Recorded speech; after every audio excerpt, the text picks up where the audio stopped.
você comentou um pouco que vocês tiveram que, em determinado momento ali da empresa, você teve um olhar mais interno para pesquisa e desenvolvimento. Isso. O que foi a tua percepção? Eram produtos que vocês tinham no portfólio, eles tinham muita concorrência, a margem já não era interessante, ou você tentou analisar pelo ângulo do que é mais, que tem uma melhor rentabilidade? Posso complementar a pergunta com contexto? Claro. Que eu queria entender de verdade. Essa sua passagem foi depois da sua era financeira ou antes?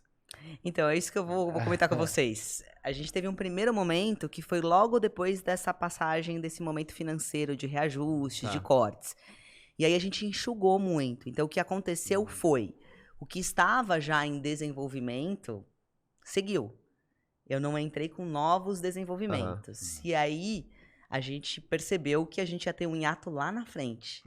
Então, neste primeiro momento, a gente olhou para produtos com menor complexidade para lançamento. Porque um medicamento novo no Brasil, eu levo de 7 a 10 anos do momento que eu tenho a ideia até desenvolver, passar por todos os estudos, passar pelo tempo de Anvisa, passar pelas filas, enfim, e lançar, chegar no mercado.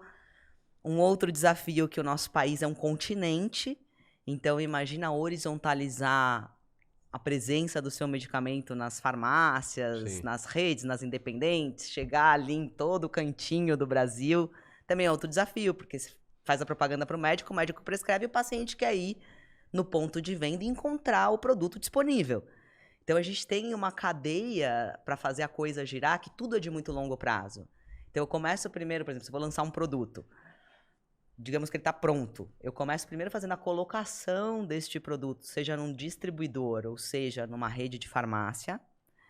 Esse distribuidor é um intermediário que me ajuda a levar o produto para as farmácias independentes, porque é impossível você distribuir para as independentes. É verdade. E também uma curiosidade que às vezes as pessoas não sabem, que a farmácia ela não tem um estoque grande, ela tem compra diária. Então, se você vai lá e pede 10 unidades de algum medicamento, a não ser que seja um medicamento de altíssimo giro, muito provavelmente ela não terá. Sim. E aí ela vai te dizer que de repente ela tem numa outra unidade, ou ela pode te entregar no dia seguinte, enfim. E se é um cara desse, uma rede independente, uma farmácia independente, é aquela farmácia de bairro, de dono, enfim. Ele faz pedido diário para o distribuidor. E é uma soma de todos os laboratórios, 2 unidades da Apsen, 2 unidades do concorrente, soma tudo aquilo e entrega diariamente. Então, quando eu penso em lançar um produto, eu começo nesse momento de colocação. Então, eu tenho que vender a ideia para o distribuidor, mostrar o mercado para ele, mostrar que vai ter demanda, como que eu vou gerar essa demanda, o histórico da minha geração de demanda com outros produtos, enfim. E aí vem todo esse processo para colocar. Então, toda a minha vida é feita de ciclos longos, né? E aí a gente percebeu essa questão do P&D no futuro. Isso foi um ponto. Então, vamos ter que estruturar o P&D, vamos procurar soluções de lançamento mais rápido, que são suplementos, alimentos funcionais. Eles têm uma tratativa um pouco diferente na agência reguladora, então eles são lançados um pouco mais rápido, tem um pouco menos de testes, enfim. E é um bom mercado também, né? É um mercado excelente. Eu, como atleta também, já adorava esse mercado, já estava inserida, enfim. Então a gente fez isso como uma primeira estratégia. Aí veio 2015, que foi esse momento do planejamento estratégico. Aí o que a gente fez? A gente olhou para as especialidades médicas que já eram visitadas e que a gente já tinha um histórico importante, e a gente entendeu quais patologias a gente já tratava. E o que a gente ainda não tinha tratamento e que a gente poderia trazer como complementar ao nosso portfólio. Então, a nossa primeira estratégia para fazer a Apsen dobrar de tamanho foi exponencializar o nosso portfólio existente ao máximo e trazer um novo portfólio para essas especialidades em que eu já visitava. Agora, eu estou no momento que em 2020 a gente fechou, 21 na verdade, a gente queria dobrar de tamanho de 15 a 20, a gente atingiu o faturamento em 21. Que legal. Pandemia, enfim, né? Uma série de desafios e também planejamento estratégico, papel, aceitar tudo, a prática, né? Treino é treino, jogo é jogo. E aí a gente já fechou o ciclo abrindo o novo. Quando a gente abriu esse novo, a gente já começou a olhar para quais especialidades novas nós queremos entrar.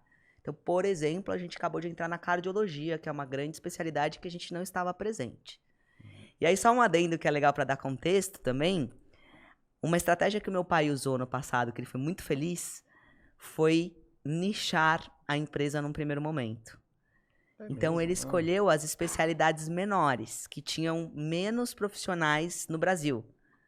E aí, a gente poderia ser uma indústria farmacêutica muito presente para esses poucos profissionais. Então, se você vai, por exemplo, agora a gente entrou na cardiologia, que é uma especialidade enorme. Naquela época, a gente não ia conseguir atingir uma camada importante de profissionais. Então, ele foi muito perspicaz, assim, em ter essa ideia. A gente se tornou, de fato, uma indústria muito forte em alguns nichos. Naquela época, tanto a multinacional quanto a nacional não olhava muito para os nichos, olhava mais para os grandes mercados.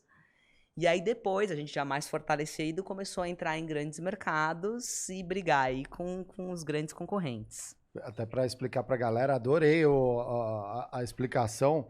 Tem uma coisa que é interessante, você comentou, que é estar presente com os médicos, né? Então, o teu representante de vendas tem que ir lá mostrar o produto. Se você as pessoas já devem ter visto, né? Quando você vai no consultório, às vezes as pessoas não sabem que tem uma pessoa ali com uma mala, que geralmente é um propagandista farmacêutico. Muito doido. A gente tinha com os dentistas, né? A mala, a famosa Catarina. Exatamente, né? Ali, nessa hora que você der sorte, você leva uma amostra grátis para complementar teu negócio. A P&G tinha com Oral B, tinha muito forte isso, e com os dentistas. Com os e dentistas na L'Oréal eu vi isso muito forte com dermocosméticos, que tem a DCA, né, que é uma Vichy, etc. É só... Aí também, visitava dermatologia. Também muita visita em dermatologia. Que legal. Porque assim, são meio que dermatologia com remédios e os dentistas são profissionais da saúde, né? Sim. Então acho que a indústria meio que setou o método de trabalho meio que parecido. Sim. Então, convenções, distribuidores, é meio que um modelo próximo. Isso que é legal de passar. De medicina tem que estar, né? Sim. Tem que estar, né? Tem que estar. Mas sabe que uma coisa super especial da Apsen, assim, é que a gente entende que existe um CRM e um CPF. Então, a gente trata o médico também como um ser humano. Isso foi super importante na pandemia, né? Eu acho que os médicos viveram o extremo da situação humana ali, né? Muitos adoeceram, aqueles que cuidam não foram cuidados. É verdade. Alguns se suicidaram, houveram situações muito tristes. E a gente entende que tem um CPF ali. Sim. Então, a gente tem essa relação de entender o momento adequado para você levar um cunho científico e um momento, por exemplo, numa pandemia, que o médico está mais precisando que a gente se coloque a serviço dele, né?